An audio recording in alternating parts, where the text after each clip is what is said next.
அதான் வாசிக்கிறோம் தானியேல். அது நல்ல ஒரு வார்த்தை.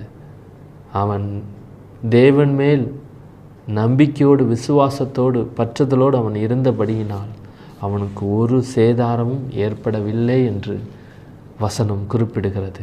பார்த்தீங்களா?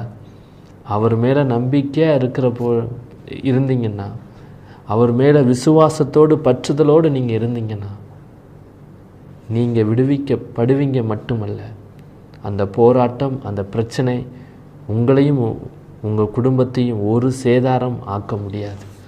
சேதாரம் இல்லாமல், சேதம் இல்லாமல் அவர் உங்களை பாதுகாப்பார். எத்தனை பேர் விசுவாசிக்கிங்க?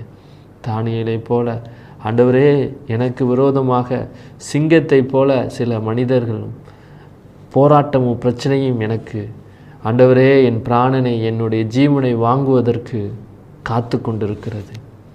ஆனாலும் என்னை நிச்சயமாக உமரால் விடுவிக்க முடியும்.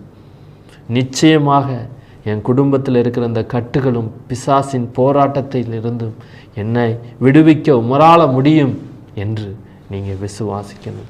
உங்களுடைய பிள்ளைகளுடைய வாழ்க்கையில் சில போராட்டங்களும் பிரச்சனைகளும் இருக்கிறபடியினால் அதை நினைச்சு நீங்கள் கலங்கி கொண்டு இருக்கலாம்.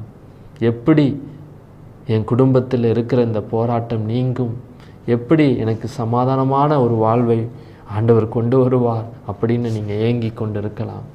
ஆனாலும் ஆண்டவரை நம்பினபடியினால் உங்களுக்கு ஒரு சேதாரமும் இல்லாமல், உங்களுடைய பிள்ளைகளுடைய வாழ்க்கையில் ஒரு சேதாரம் இல்லாமல் அவரால் காக்க முடியும்.